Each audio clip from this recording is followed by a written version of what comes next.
Well, good evening, everyone, and welcome to our fourth week of our Ecclesiastes Bible study as we dive into this ancient wisdom text and glean insights for us for a new day. We are delighted that you have joined us over Zoom, and for those who will be um, joining us in the week ahead via the upload to YouTube, we welcome you as well. Again, feel free to post your comments in the chat or when we have designated times for discussion and comments, please feel free to hold your questions until then. So if you would, let's begin with prayer. Holy God, we are grateful for the many ways we are able to gather and to study and to glean your truths for us. Thank you for each participant here tonight and those who will watch this recording at a later time. May you use the words of Kohelet to continue to inspire, to provoke, to goad us along into a new way of thinking so that we may be drawn closer into relationship with you. It is in the name of Jesus that we gather and pray. Amen.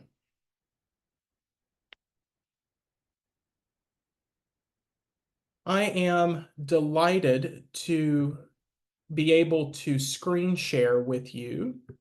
And so if you will give me just a second, I'm going to pop up our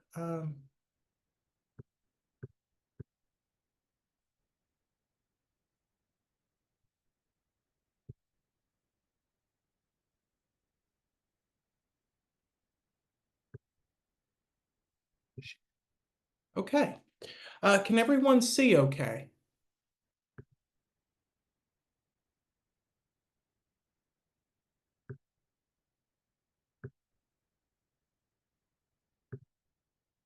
Okay. If there is a problem with the screen, please let me know.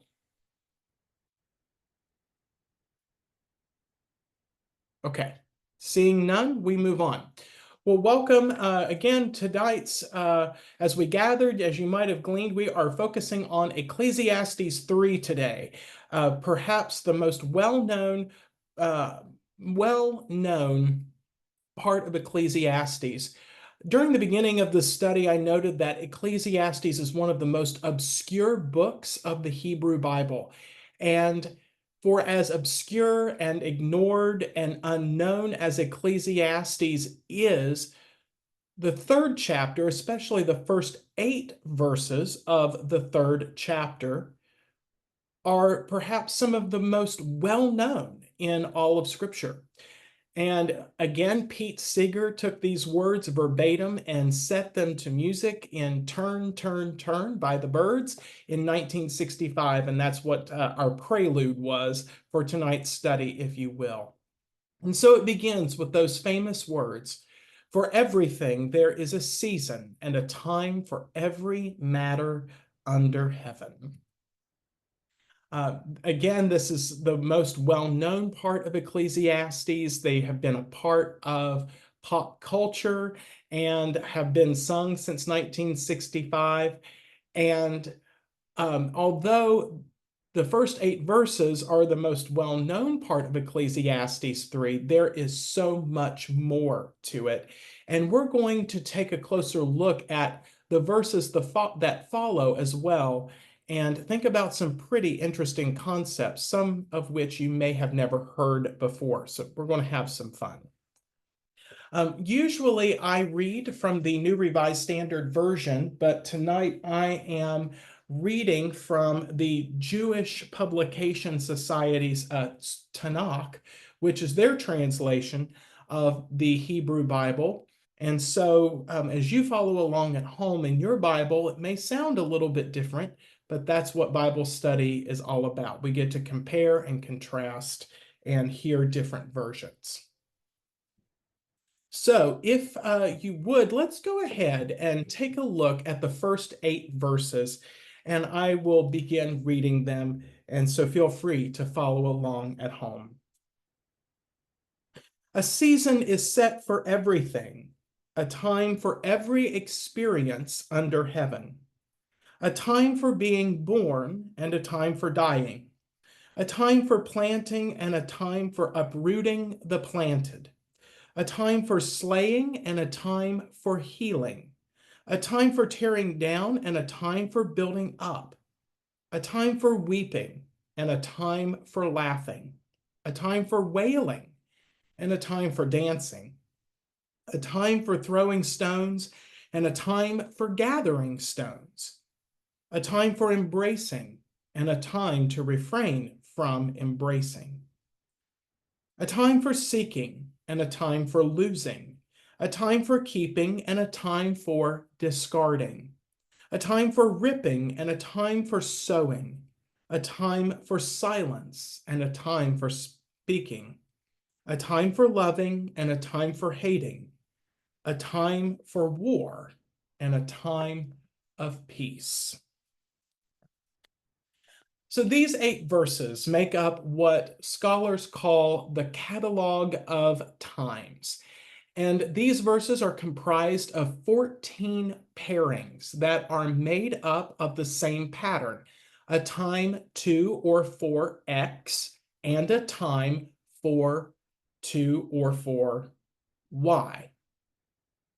It's that same pattern throughout.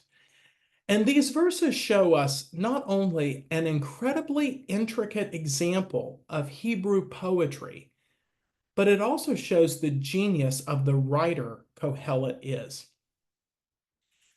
Each pairing incorporates the poetic device of merism.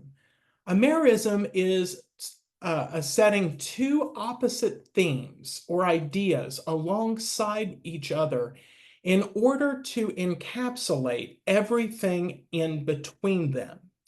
So when we think about a time to be born and a time to die, well, that is a poetic merism referring to the entirety of the life cycle. It's birth, death, and everything in between. In the same way, a time to plant and a time to uproot the planted or to pluck up what is planted is referring to the totality of the planting and harvesting cycle and everything in between. So I'll stop right here if there are any questions or comments before moving on.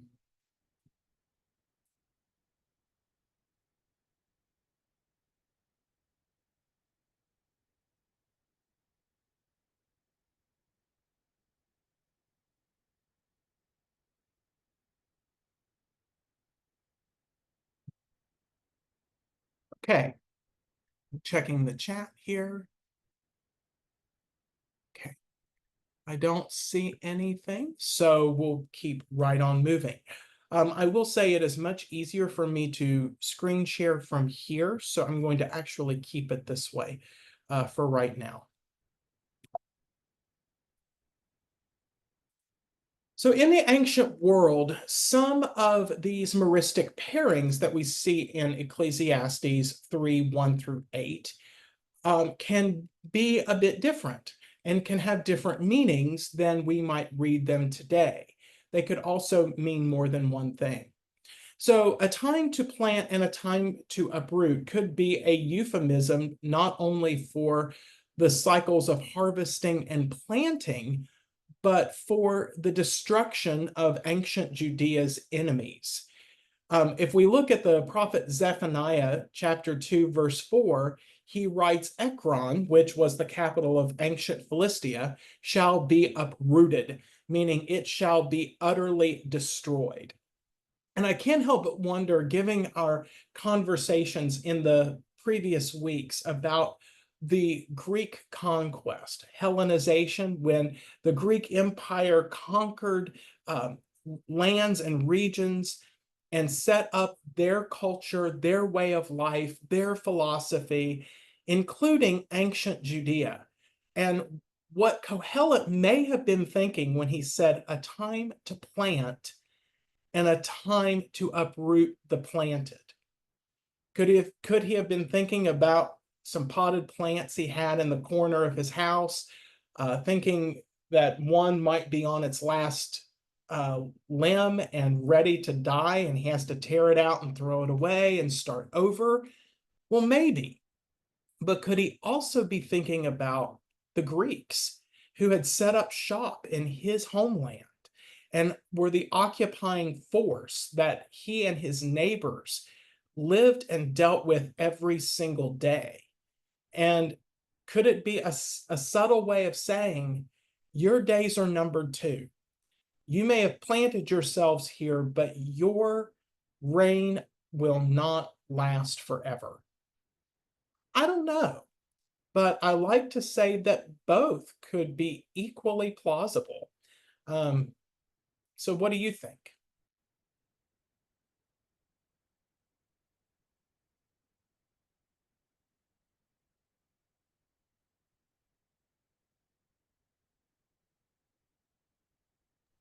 Considering who we talking about, he's probably talking about destruction of somebody enemies. Very well could be. Yeah. I mean, when we think about these pairings, they all have greater connotations than what meets the eye on the page. They go much deeper. And I think there's a completely different understanding with that translation as opposed to the phrase that I've heard is a time to plant and a time to reap, because there's a huge difference between reaping and uprooting. Right. Yeah. So in the Jewish Publication Society's translation, it is uproot the planted, and the New Revised Standard Version is pluck up what is planted. So kind of the same idea.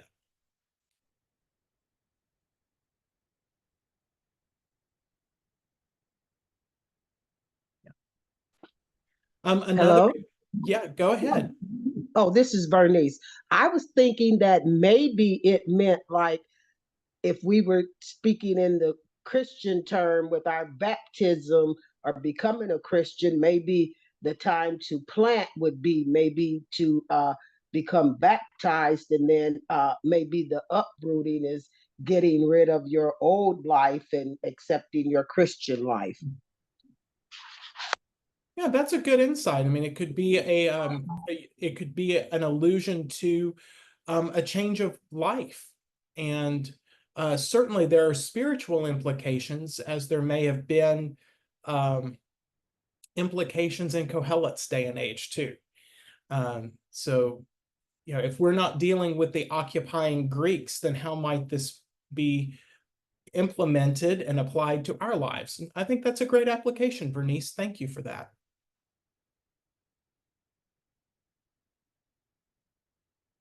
Anything else?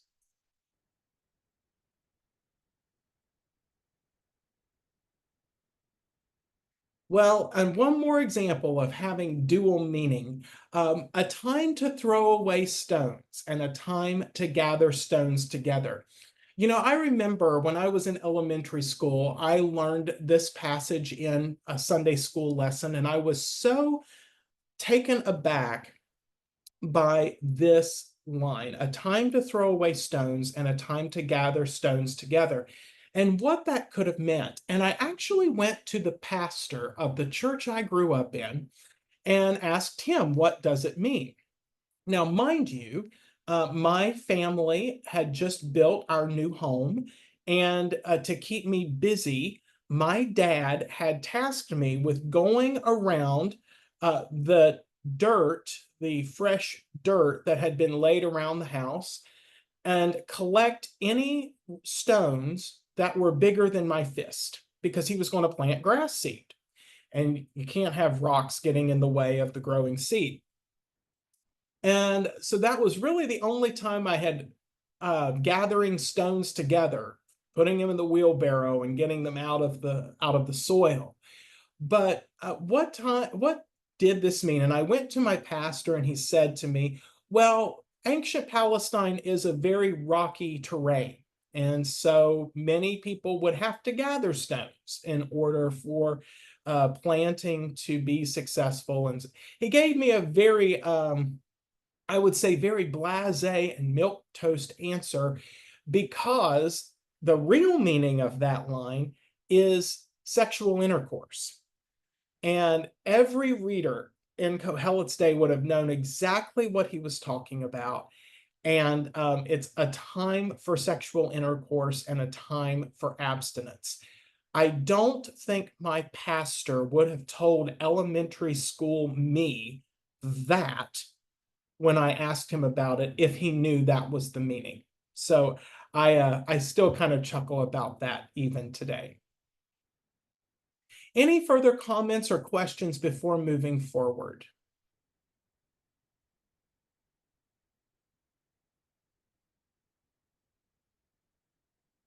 Well, I just think this is kind of important because we spend so much time trying to fit this in and fit that in and do this and do that instead of just concentrating on there's a time to do this and a time to do that, and maybe now is not the right time for a certain thing that we would like to do.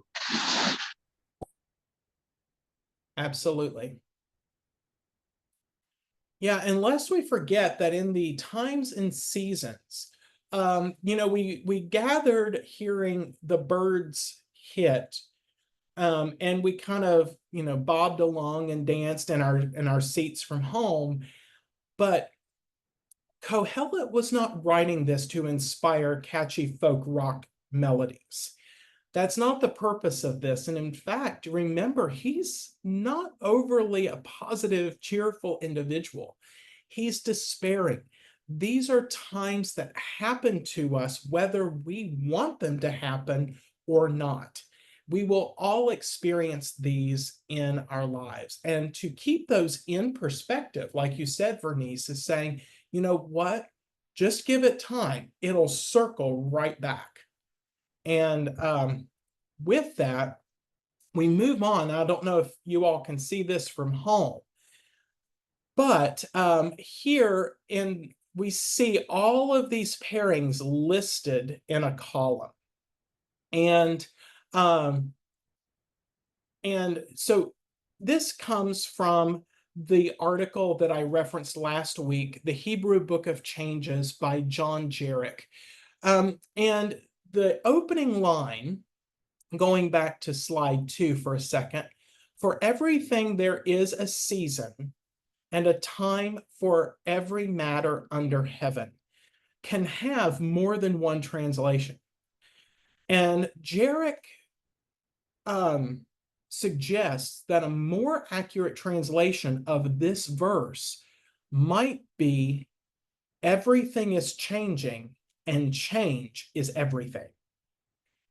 Everything is changing and change is everything. And so here in verse 1, you can actually see that pairing with everything changing, changing everything.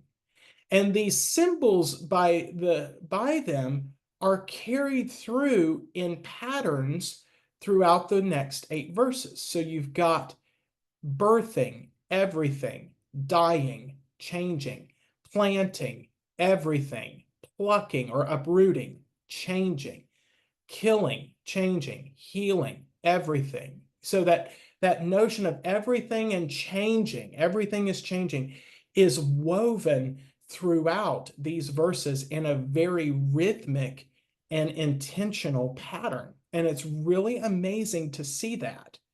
But it doesn't stop there.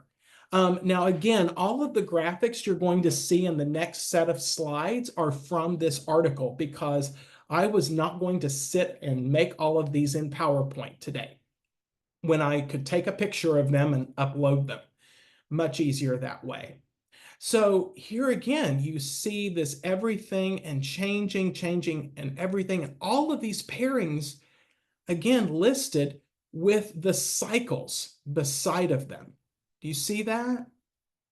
So everything is changing. Changing is everything. There's birthing and dying and birthing and dying. There's planting and plucking and planting and plucking, all moving in a cyclical pattern, back and forth, back and forth.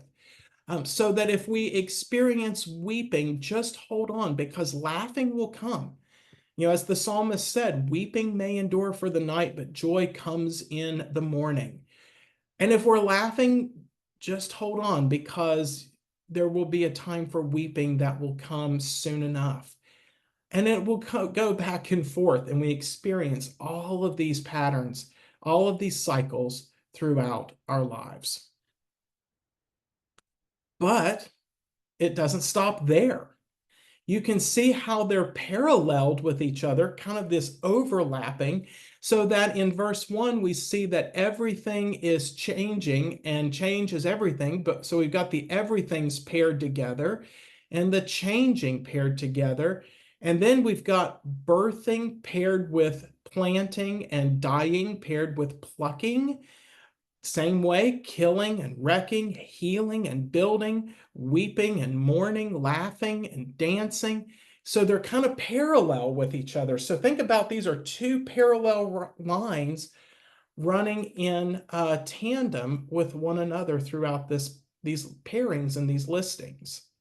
So I'll let you take a look at that one more time before I move on to the next slide. So you can see the parallels.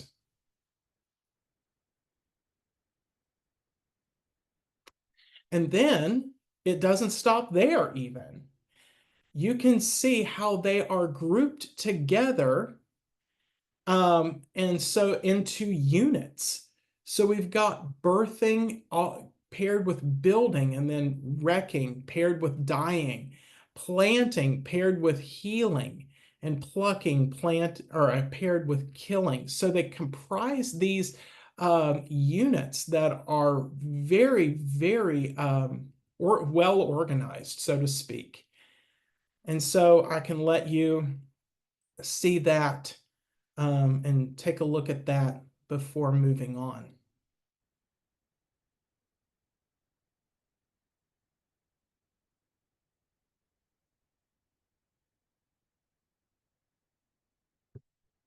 And then finally, the whole unit taken together, starting with the very broad categories. So everything to pacifying, a time for peace, if you will, going all the way and being connected with changing and fighting and changing and hating and everything and loving, and going all the way down and working its way in to dancing and scattering, or sex, if you will. So let's call it like it is. We're all adults here. And then also, but moving out. So it's kind of this broadening, moving in, and this very intricate. I mean, what is more intimate than scattering and dancing and moving out to everything and striving for peace? So what we experience in those intimate moments goes all the way out to what we hope for our world and everything in between. So these graphics show us that Kohelet is a genius of a writer and a true Hebrew poet extraordinaire, that we have these cycles and these parallels and these pairings, not only with birthing and dying, but connecting all the way throughout. It's really an incredible structure, and I was so excited to share this with you. This is what makes my biblical scholar nerd self geek out. Everybody has their thing. This is mine.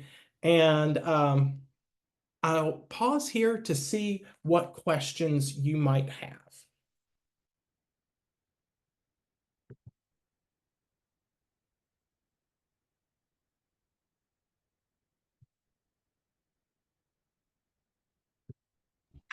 Not really a question, but I was just kind of admiring the terminology, the synonyms and the antonyms in that chart and everything,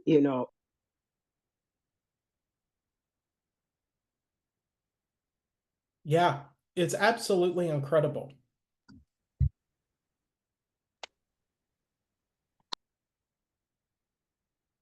So as you have read this in the past, I'm wondering, and anyone can chime in and answer here, but as you've read these verses in the past, or as you have heard them, have you focused primarily on the individual pairs, the individual merisms, or have you thought about how all of it relates together?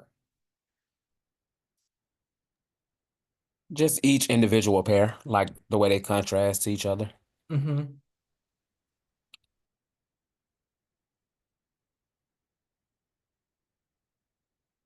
Yeah. Anybody else? Or any other what am I looking for? Any other ways you have engaged or interacted with this text in your life? I think also for myself, it's individual pairs, and I think about it's something that's frequently read at funeral services, Mm, and that is the pair of itself of the time of birth and the time of death, mm, and so just sort of pigeonholes it into just pairs as opposed to the interconnectedness of all of them. yeah. Yeah, and there's so much in here that intersects with the worship life of the church. And I love that you mentioned, Sandy, that a lot of times we hear this text read at funerals. And I will say, when that time, no pun intended, comes, this text will probably not be read at my funeral, but it does say, that there is a time for being born and a time for dying. And we will all experience those things in the course of the life and death cycle. And um, and that is to be expected. And we talked a lot last week about Kohelet's approach to death and how it was not something he feared, but he did not consider death an enemy, but he also did not consider death to be a friend. And he rather just accepted it as a part of what it means to be human, and that all living things will die at some point. And I think that's a very important point to make. That's what I was reflecting back on uh, Capellet's thoughts on death and just something that, hey, it's gonna happen. I'm born, death is gonna happen. Not a whole lot I can do about it. We're all gonna experience it, and not to have a feeling, the fact that he didn't have a feeling about it one way or the other. That's what I thought about when you said that. Mhm. Yeah, that's a great point. Yeah, when I was, when I've been writing on Kohelet's words, and as I've been making my way through the book, I cannot help but think Kohelet was an insomniac who could not get a good night's sleep if he wanted to. And I'm convinced that he wrote most of his book in the wee hours of the morning because he couldn't sleep. And I can almost see him pacing the floor of his home back and forth, back and forth. And um, as he goes from one end of the house to the other, a time to be born, a time to die, a time to plant, a time to uproot, back and forth, back and forth, back and forth. And then by the time he gets to the end, he's walking in circles around the house. So he has this very linear back and forth pattern, but then all of a sudden he's making circles. And so we see that in his writing, that we may think of it as a very linear thing, but it's a very cyclical pattern. Yeah. Anything else?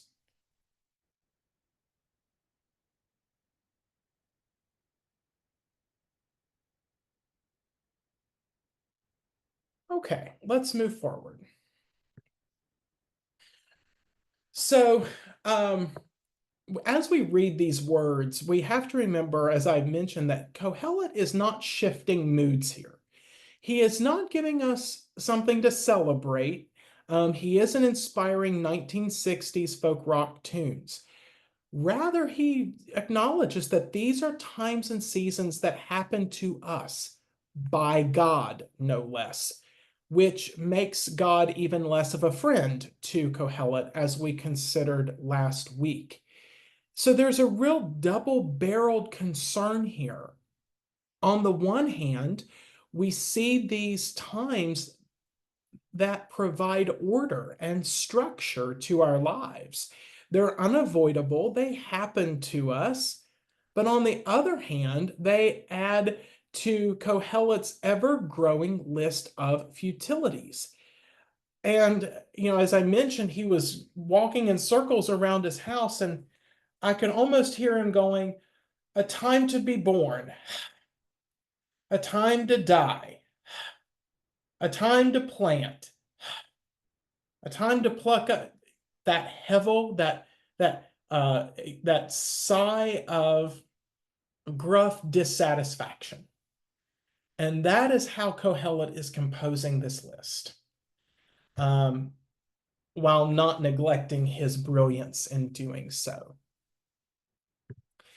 So Kohelet's Catalog of Times invites us to consider our relationship to time, especially in light of what follows. So if you want to take a look at your Bibles,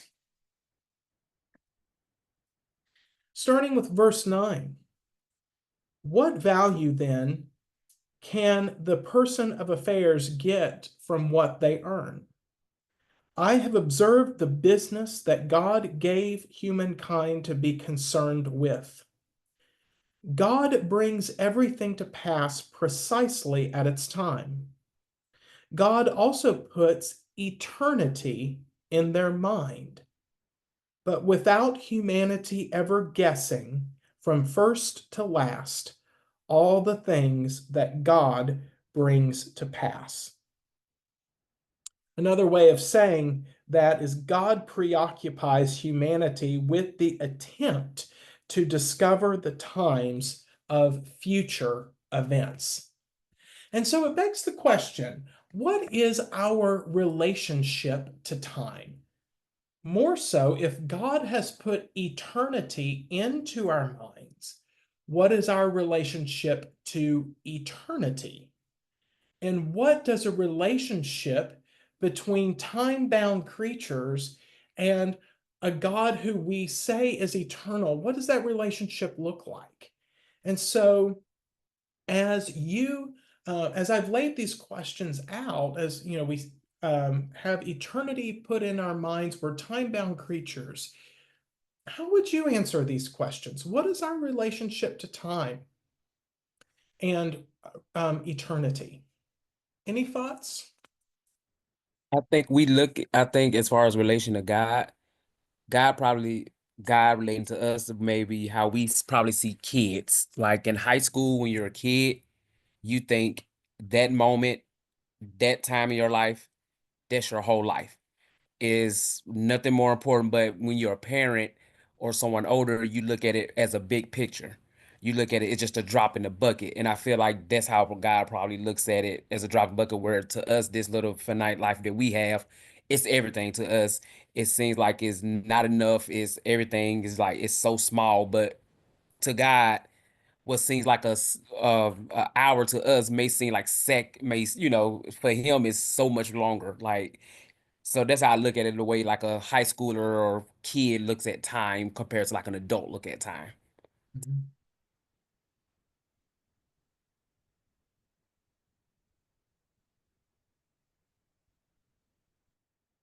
That's a great way of thinking about that. I hadn't really considered that before.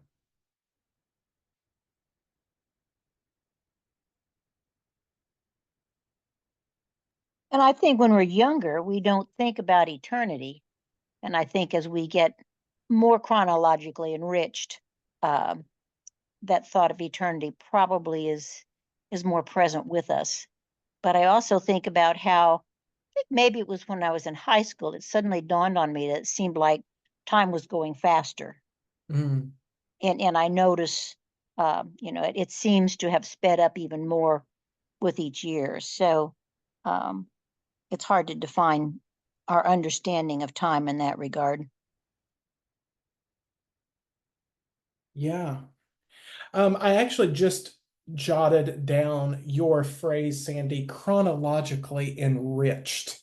I love that. I'm going to use that. Go I'm ahead. not sure. I'm pretty sure I'm not the author of that, but I probably heard it many years ago, and I thought that that was definitely a much better descriptor. Yeah, I think it's great. I really like that.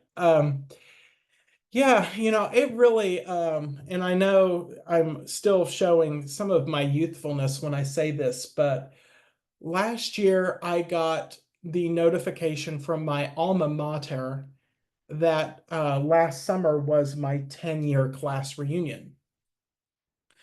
And I remember getting that in the mail and thinking, how has it already been 10 years since I graduated from college?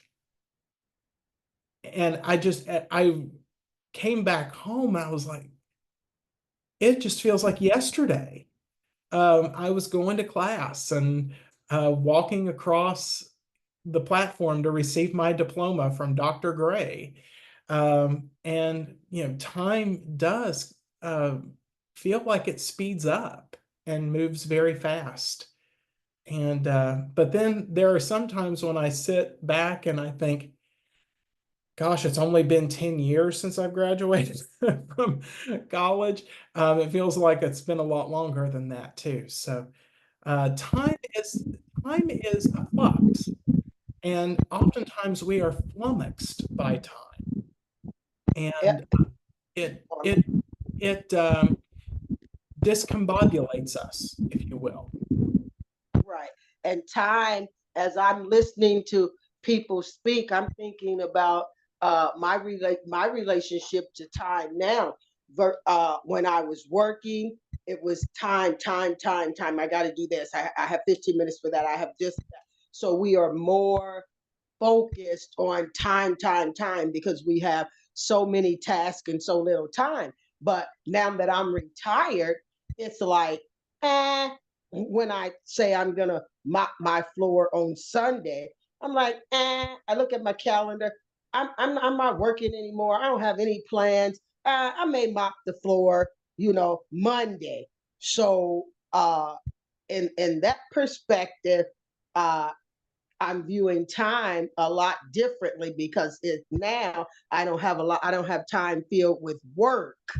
And Mhm, so a lot of time get away from me because I can say, I'll do it tomorrow. I'll do it this. I'll do it that. mhm. Yeah, time feels a lot less like a Jenga tower and more like Play-Doh. Do you know what I mean by that? A Jenga tower, you stack all of the pieces up and you pull them out and you move them. But if you do the wrong thing, then the whole thing, then basically life falls apart. And that's how our relationship with time is. But then we reach that point in our lives where time we realize becomes like Play-Doh, and we can mold it and shape it into what it needs to be for us and what we need it to be for us. Um, Hold on just a second. Okay. Um, and so, our relationship with time changes throughout our lives. In our culture, I think about time and scheduling being a necessary evil. There's, normally on Sunday evenings, Patrick and I sit down with our day planners and compare calendars and make out our schedules for the week.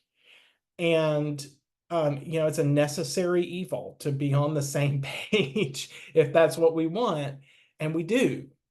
But then I think about other cultures like the Swiss. In Switzerland, time and schedule keeping is highly valued, and it's regarded with utmost importance. And that's why the Swiss make the best wristwatches in the world. and the most accurate wristwatches in the world.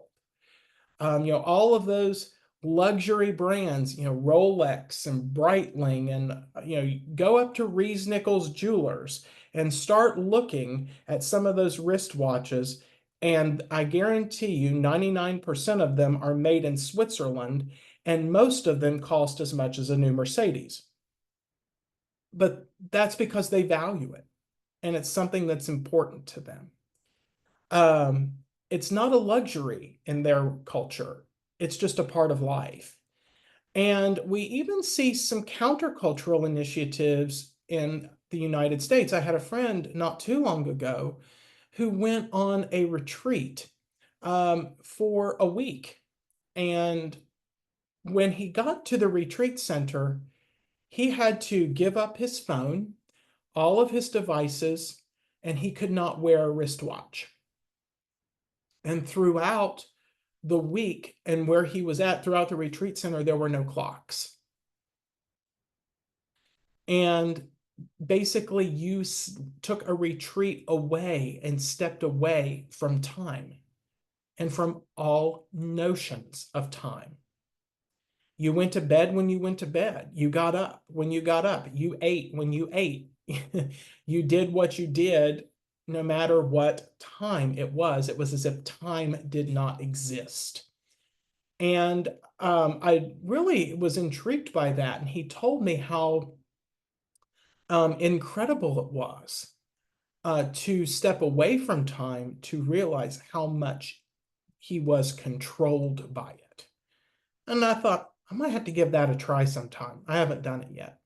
That seems too chaotic for me. Yeah, I don't think I would want to live that way. I might do it for a week just to do it. Any other comments or questions?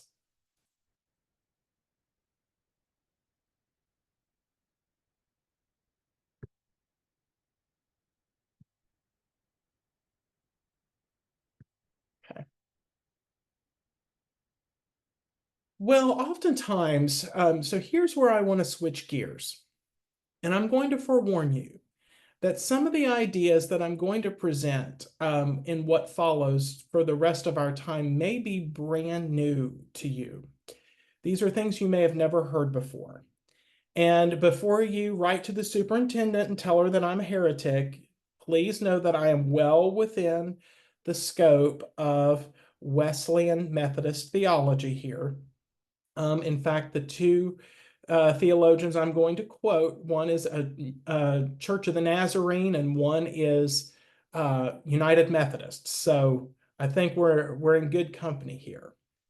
And so oftentimes in our understanding of God, we tend to think of God as eternal.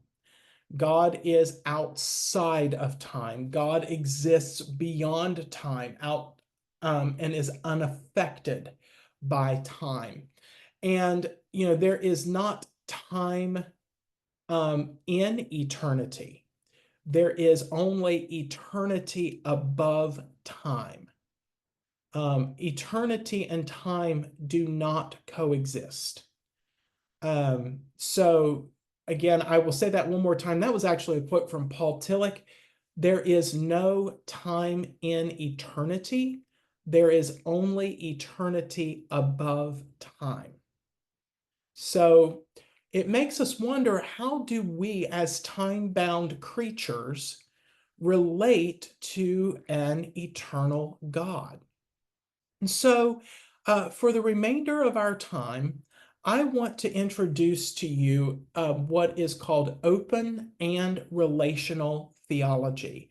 Open and relational theology is not a new theology. It has been around for quite some time.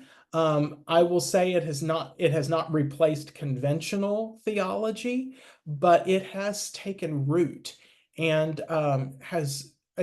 its merit has been seen in many, many different circles. So let's talk about it for a little bit. So with open and relational theology, we begin with the presumption that if God dwells outside of time, in some sort of eternal now, then God has rendered God's self incapable of relationship. Thomas J. Ord, a scholar from the Church of the Nazarene, has written in his book, Open and Relational Theology, it's hard to make sense of a timeless God giving and receiving in loving relationships. Giving and receiving assumes a sequence. First, God gives, then receives. There's no relational sequence in a timeless God. By contrast, an open and relational God experiences time's flow. So, because God is a God of relationship, God experiences the movement and flow of time with us. So God experiences the impact of the times that Kohelet lists in verses 1 through 8 with us in the real lived moment. When we laugh, God laughs with us. When we mourn, God is mourning with us. And so, from a pastoral perspective, I have seen this work beautifully, this understanding of God work beautifully, of all places, at the hospital bedside. When I was doing hospital chaplaincy in preparation for ordination, I was called to the bedside of some really very sad situations. Situations that we probably wouldn't wish on our worst enemies. And as I'm sitting at the bedside talking with the patient or talking with their families, you might expect I was asked more than once, why would God allow this? Where is God in all this? Why isn't God making me better? Why isn't God making my loved one better? What is God doing? Why is God, or where is God? And I remember particularly a woman that I was providing spiritual care to, and she was dying, and and there was really nothing that the doctors could do for her. She was a lifelong smoker and had abused alcohol for much of her life. And, the nurses told me that she was, dealing with horrible cirrhosis of the liver and emphysema. And she desperately needed surgery, but the doctors said that she would not survive the surgery. And so basically she was laying in the hospital bed waiting for the inevitable, and she was scared to death. And she asked me, where is God when I need him? And I took her hand and I said, you know what? Maybe God is scared too. Maybe God is scared right along with you. And she just looked at me and she said, I've never thought about that before. And I said, yeah. I said, God walks with us in all of life. And in these moments when life is scary and unknown and unpredictable, God feels all of those things with us. And she grabbed my hand and squeezed it with a gentle squeeze. And she said that was exactly what I needed to hear. And so you could just see her face just relax. And, rather than spew out some trite, pithy phrase, it brought her tremendous comfort to know and to understand that God may be right there with her in the thick of it and experiencing what she is experiencing in that time, in that moment. So I'm going to keep going, and then we'll come back and we'll have some time for questions and comments. So if we think about an open and relational God who experiences the flow of time with us, the question is, how does this impact the commonly held theologies, the conventional theologies, that God is omnipotent or all-powerful? What are we going to do with the Messiah oratorio by Handel? For the Lord God omnipotent reigneth. What are we going to do with that? And omniscience, the idea that God is all-knowing. Well, let's take a look at omniscience, the idea that God is all-knowing. Kohelet says that God has placed eternity in our minds without our ever guessing what God brings to pass from first to last. Again, I offer the alternate translation. God preoccupies humanity with the attempt to discover the times of future events. But what if the reason we don't know what God will bring to pass is because God doesn't know either? Let me ask that question again. What if the reason we don't know what God will bring to pass is because God doesn't know either? To say that God is all-knowing, we must affirm that God knows all that can happen, but God does not know what will happen. God knows all that can happen. God does not know what will happen. Okay? So again, I quote from Dr. Tom Ord. He says, the open and relational theology refers to the ongoing nature of time. Creation and creator experience time moment by moment with no preordained future. In fact, there is no future at all if we think of the future as an already decided realm of completed events and settled facts. The future doesn't yet exist. So if God knows all that can happen, but not what will happen, what does this say about God's omnipotence, God being all-powerful? Well, Kohelet dares to reconsider conventional Hebrew wisdom, and maybe it's time for us to reconsider some conventional theology. If it was good enough for Kohelet, it's good enough for us. No doubt, conventional theology confesses that God is an eternal, theistic being who dwells outside of and is unaffected by time.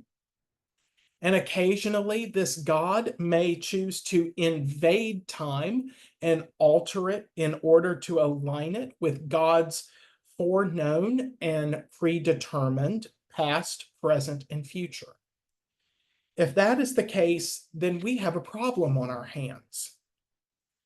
God has rendered God's self incapable of relationship yet again. An open and relational God is open to every possibility that may occur and has given us the free will to choose what will occur. And God will not impose God's self upon the free exercise of our free will. And so as these possibilities unfolds, God's omniscience, God's knowledge also unfolds along with ours. Now, I know that for some of us, that is unconscionable. That is something you've probably never heard of before. And for those who have heard conventional theology all of our lives, it does sound absolutely bizarre. It may sound heretical. It may sound sacrilegious. It may sound unbelievable. But what we are given is a God that is completely distant and removed from us. And if that's the case, then God really is no friend to us, because God is incapable of being in relationship with us. So at the heart of all of this consideration is relationship. And at the heart of relationship between God and humanity is power. How does divine power function with time?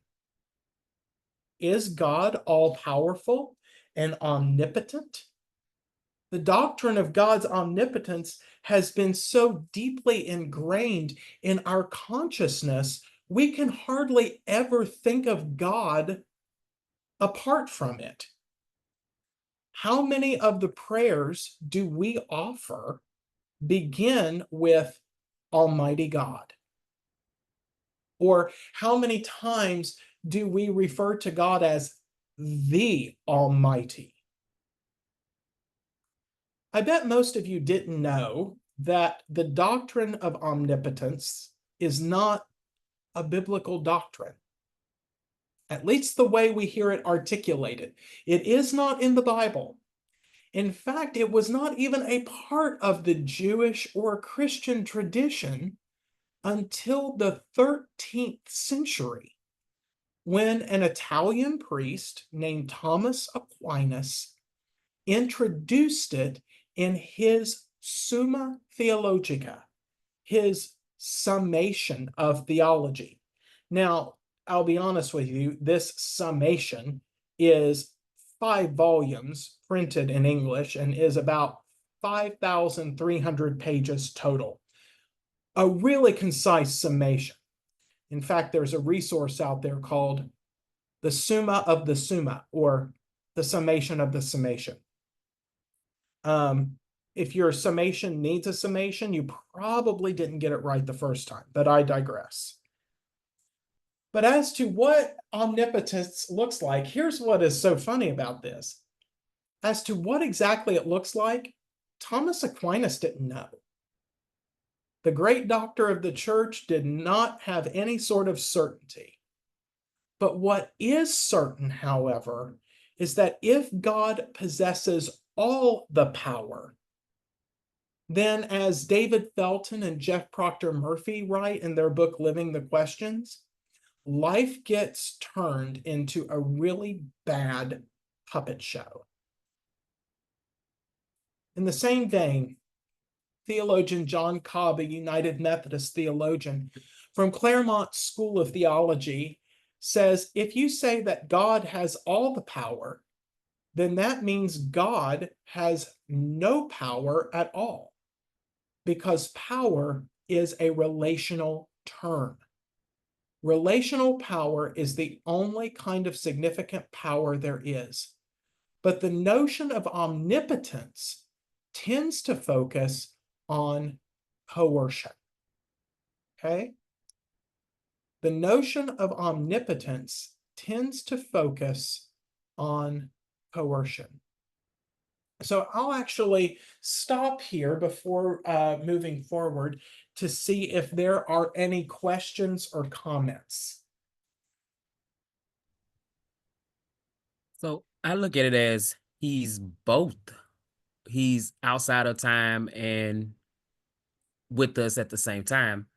I look at it as like it could like if you can imagine like a string, and there's little points where it can branch off to all these different ways, but he ultimately has a vision in mind that he can always bring it like back. Whereas, like, I'm trying to think how to phrase it. Just say like a parent. A parent knows like a child doing something. You keep doing that, you're gonna bump your head. You keep doing that, you're gonna bump your head. Knows what's gonna be the ultimate outcome. But a parent don't always right then intervene, let you experience it to learn that lesson. But that don't mean the parent don't love you. That don't mean that parents still don't have that relationship with you.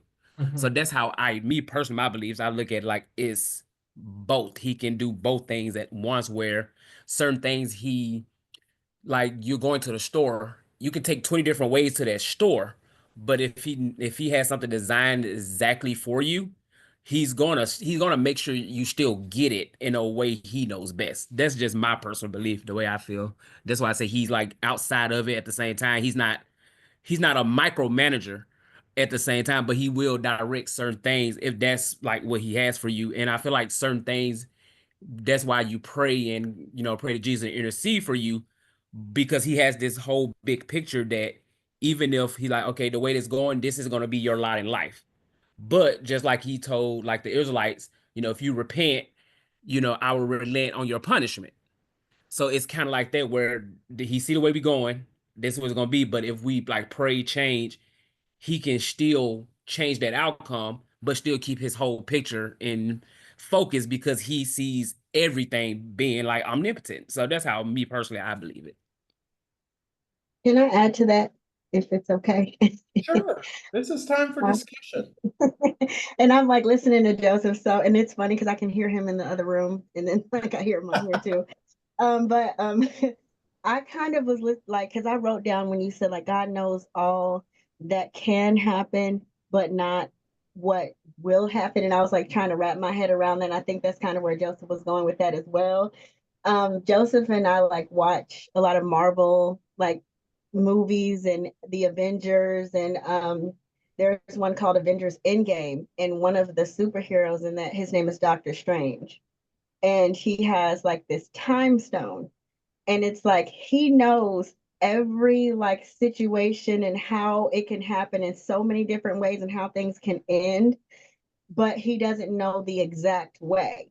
Like he knows all the scenarios in each individual situation that can happen, and they constantly branch off and change based on other people and what they choose to do. And so like one of the characters asked him, like, like, is there a way that we can win this war? He's like, there's only one way, but I can't tell you what that is. Like, it's based on what you do. But he knows how, like, 100 ways every situation can happen depending on who does what. But Because if I he tell you, it will influence what you do, which will not give you that same outcome. So that's why he yeah, didn't tell him. I don't know if that made sense, but it's like we But watch it a lot actually of. made sense to me. That's the sad part. I was like, It this made might perfect make sense sense to to me. Joseph. No, I think that's Well, a parallel.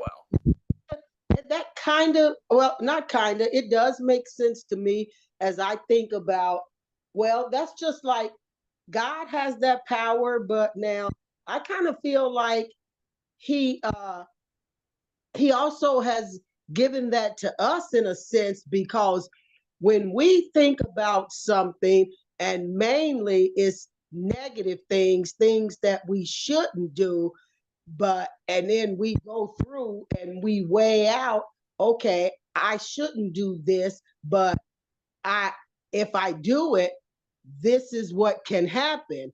It can this can happen, or that can happen, or this can happen, and but we don't know exactly what will happen if we take that chance to do that particular thing. Depending on, like you said, how we move and which way we move determines that outcome. No matter, even going into it, we kind of know something, but not necessarily until we choose that path. It's kind of like finding that path to the rabbit, from the rabbit to the carrot in that little maze. There are several ways to get there, but which one are we going to take that'll get us to that carrot? And what Bernice saying, I do believe it's more than one way. Some of them may just have more of a thorny path, but it's still more than one way to get to somewhere, though.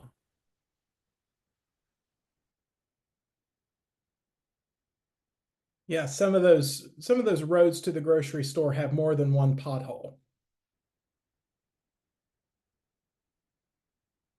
Exactly. So we kind of do it based on what we can live with. If I can live with this outcome, I'll do it. And you know, so I mean, I know that's how I kind of do things based on what the outcome will be and how it's gonna affect other people, not just me. So I do think that God is all powerful and he is all knowing. And I think that maybe, like you said, that brainwashing, we've been taught that and told that. But then I think that also, for me personally, comes with just the faith that, has to be God, because I would have screwed it up long time ago and have over and over. Okay. Anything else? And then one of the things where it said like it's just like a bad puppet show. I feel like God is in control, but He's working through us, which are flawed individuals. So you're gonna have some chaos. You're gonna have, or there would really be no reason for Jesus, honestly, if we was gonna do everything perfect. So, but He's working through us. So of course we're gonna, even with the best intention, sometimes we can still mess it up or do it the wrong way. But that's why I do believe like that's why it's kind of still like that chaotic. But he ultimately has a plan that if he needs to like get more hands on to do certain things, I feel like he will, but he tries not to. Just like a parent, every parent on helicopter parent, they let children make their own mistakes, let them do things, let them learn their own lessons, but they're not going to let the child certain things like, okay, I need to kind of just take the wheel now and intervene in this specific part. So I think that's how I look at it as far as like relationship God to us. We're like his, well, we are his children.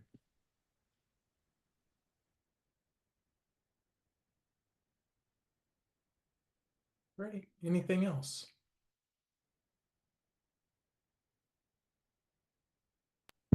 What do you say personally, Pastor? So, um, here's where I'm going to step out on a limb and probably like how in the world did you get ordained? Um, I do not believe God has a grand design. I don't believe God has a big plan.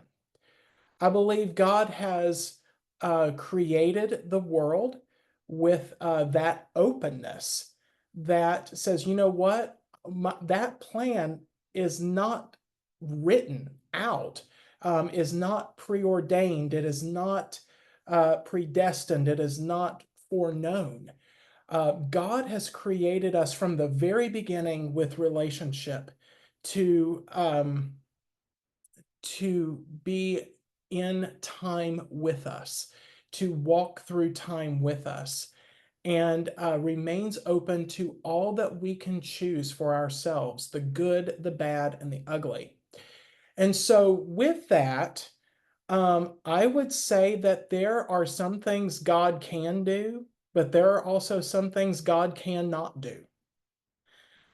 So I would be very hesitant to say God is all powerful and omnipotent and can do anything that God wants. You know, it kind of goes back to that old question of, can God make a rock too big for him to pick up? And then you kind of talk in circles. They're going back to the whole cyclical thing. Well, if God can't make a rock that's too big for him to pick up, then God is not all powerful. But if God makes a rock that's too heavy for God to pick up, then that rock is more powerful than God. But, and then you go back and forth. See where I'm going? But, some people could say, if No, God I'm knew, if God knew what, if God knew that Eve and Adam were going to take a bite of the forbidden fruit in the Garden of Eden, then why didn't good God stop it? Because a loving God doesn't impose and deny the free exercise of free will.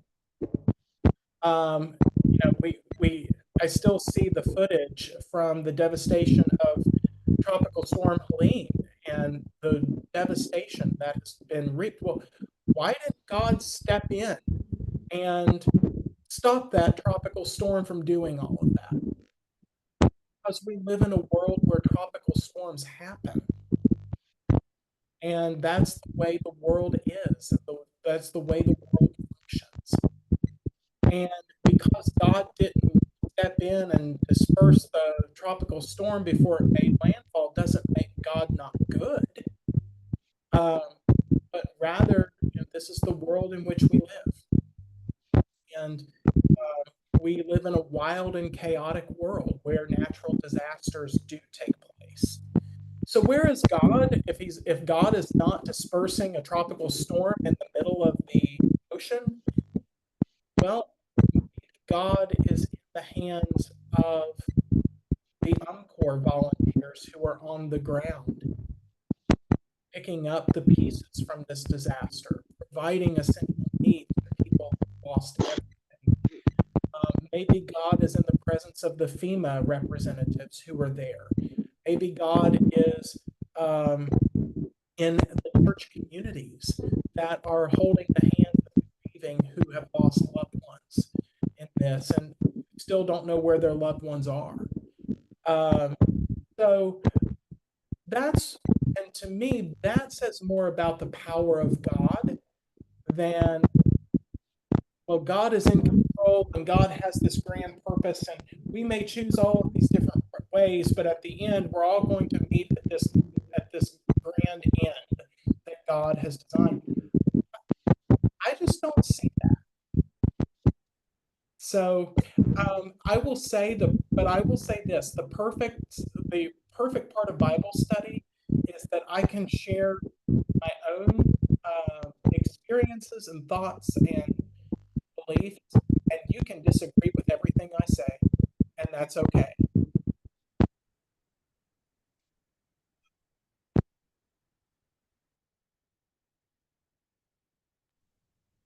But do you think the grand design is the reconciliation of the world with Jesus? Like that is the grand design, like the record. Because I think one day you say like you're a universal. I forgot how you pronounce like a universalist. You think like everyone will. I think that's the word you use. I can't remember it. Like everyone like has a chance to like go to heaven. And because I remember I was like, ooh, I don't know if I believe in that. Like I'm like I feel like some people they know like they believe in the devil, but then they don't believe in God, which to me, you can't have one without the other, me personally.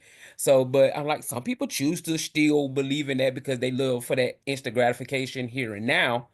So I said, I do believe some people they choose to be evil. Not saying that they're naturally evil. I don't think Judas was naturally evil, but they choose to be. And I'm like, I don't know if I believe everybody will go to heaven eventually. But then I think that goes to whatever you believe in, like purgatory, and then you have that chance to go. So, but do you think like the grand design, like as like some people say, grand design is everything's working to this one thing, or the grand design was Jesus, where he dies for everybody's sins, so everyone has that chance, that free will to accept him or not. Yeah. So when we think about when we think about the grand design, or when we think about God's grand purpose, um, so um, how do I want to articulate this? I want to choose my words very, very carefully. When we think about the grand design, grand purpose, I would not use that term to talk about a restored and reconciled creation. I do believe that the story of salvation begins with creation and begins with new creation and ends with new creation. And but I don't believe that God sets us on a path that will lead us to some purpose that God has for our lives. What we find in Scripture is that God has a plan not for so much individual lives, but God has a plan for all of creation. And here's where eternity can come in. And when we transition from this life into the next, when we enter into eternity, whatever God's eternity is, we don't know what happens. I personally believe, and when I say believe, I'm not saying I know, Yeah, but nobody knows. yeah, I certainly believe that in the end, when time as we know it is no more, that all of God's creation will be reconciled back to God's very self. And in terms of salvation, I've announced it from the pulpit. I am an unashamed universalist. Oh, that's good. I believe that all will be saved, and all will be reconciled back to God. I read that. That's what I read and interpret through the scriptures, and also from church tradition. I would say the first 5 centuries of the Christian faith was overwhelmingly universalist. And the alternative opinion was not even, well, it was there, but it was not the majority opinion until Christianity became the official religion of the Roman Empire. Because it was the Roman theological school that did not teach universalism. Every other one did. And so guess which one won out? So One that was in power at the time.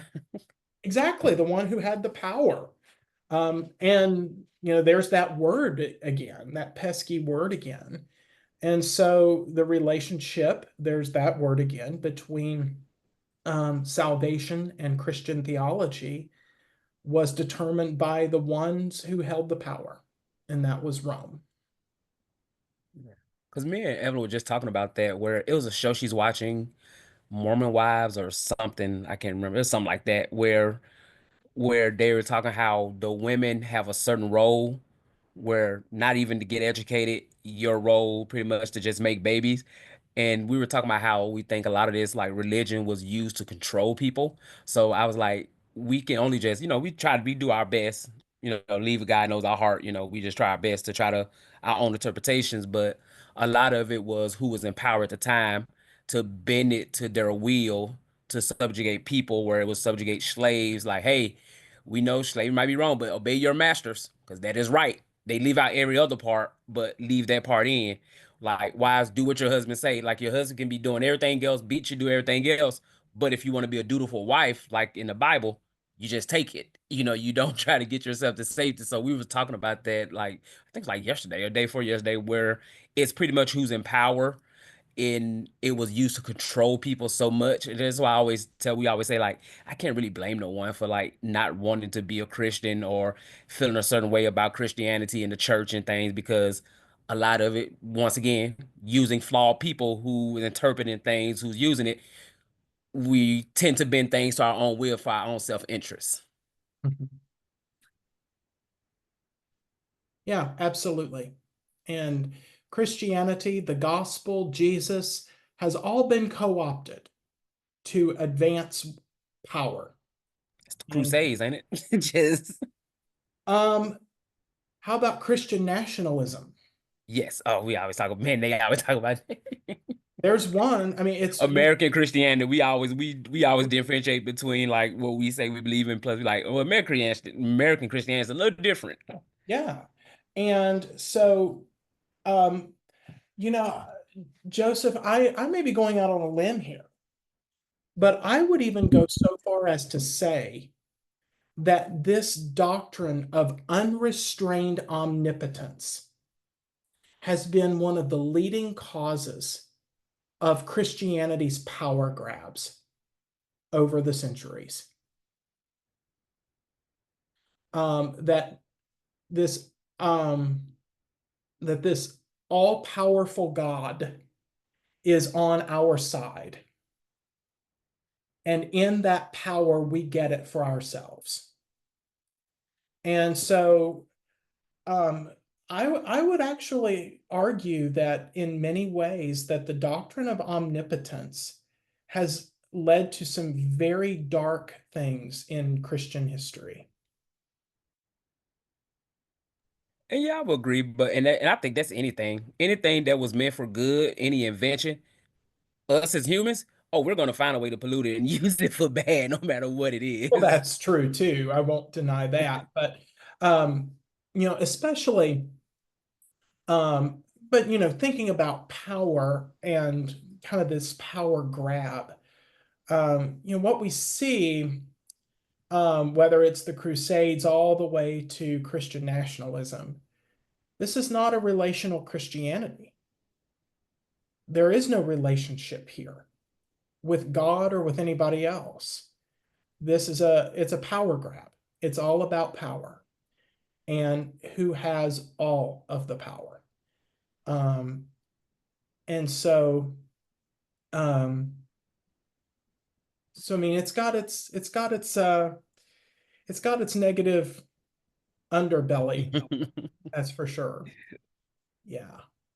I yeah, I knew that I'll probably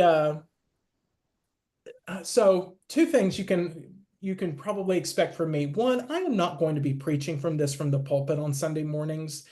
I would normally reserve this kind of discussion for Bible study, just so you know. The second thing is we'll probably circle back and talk more about it next week.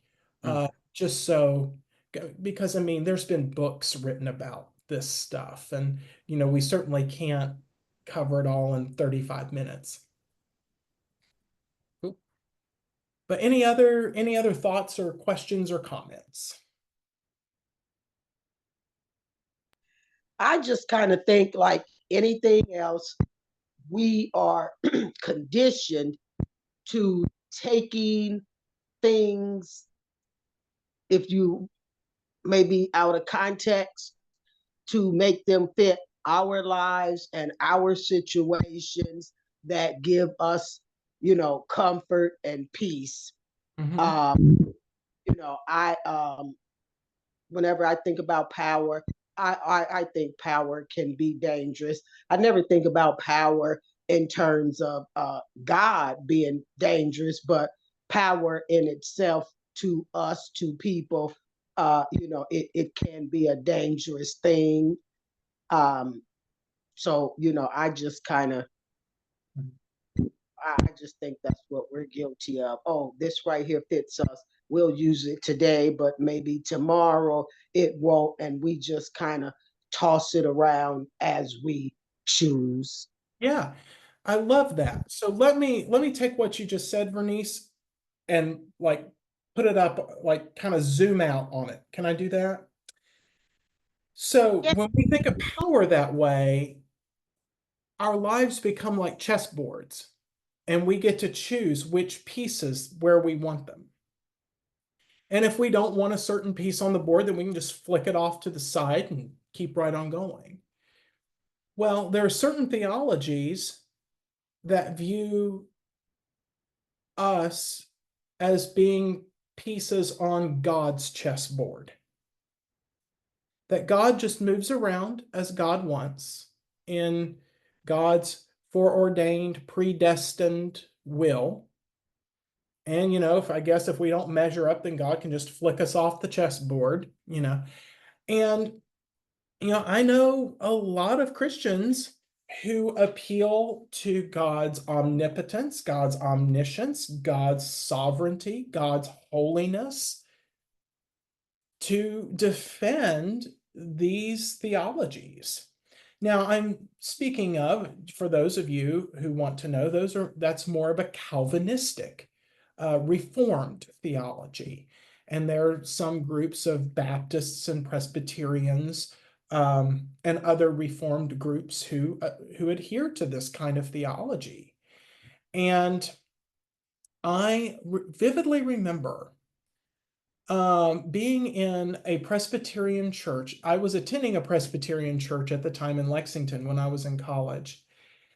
And there was a family in that church who, it was a couple who wanted to adopt a child.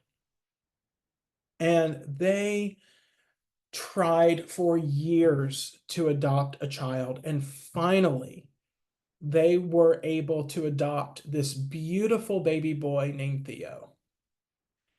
And I mean, the church celebrated with this couple when Theo came home, and Theo was baptized in the church, and we rejoiced at the baptism, and there wasn't a dry eye in the place. It was just this beautiful moment. A year later, within a year later, baby Theo was diagnosed with an inoperable, incurable form of cancer and died in infancy. And I remember being at church the following Sunday after baby Theo died. And the church was just devastated. And the pastor got up and, in good Calvinistic fashion, says, prays in the pastoral prayer, says this to God: we may not understand why Theo died, but we know that it was your will. And in that moment, this pastor said it was God's will for baby Theo to die. And I remember opening my eyes and thinking to myself, if that is the kind of God we worship, then I want nothing to do with it. I want nothing to do with that God at all. Because that God is heartless and completely unworthy of my praise. And I never went back to that church again. Because as we think about a theology of suffering, and where is God in the face of suffering? Where is God in the middle of Kohelet's suffering? I mean, we talked about this in Bible study thus far. God is suffering with us. God is a God of compassion, which means to suffer with. And that God cries too. God cries too. So anyway, moving forward, I'm bearing in mind the time, and I want to go ahead and wrap up, and we can certainly come back to these topics next week, and I think we should. So where do we go from here? Catchy folk songs, rock songs aside, the catalog of times in Ecclesiastes 3 are not futile fatalisms that are our portion, fate, or lot in life. The pairings that Kohelet gives to us, I like to think of as longitude and latitude, providing order and structure to the human experience and life on the face of the planet, life under the sun, if you will. In a way, longitude and latitude are boundary lines, but there is a whole lot of room to move in between them. There's a whole lot of things that happen in between. And so they are an invitation to a relationship with an open and relational God who experiences these times and seasons and purposes with us. And so I will ask if there is anything more for the good of the group before we do some quick housekeeping and call it a night.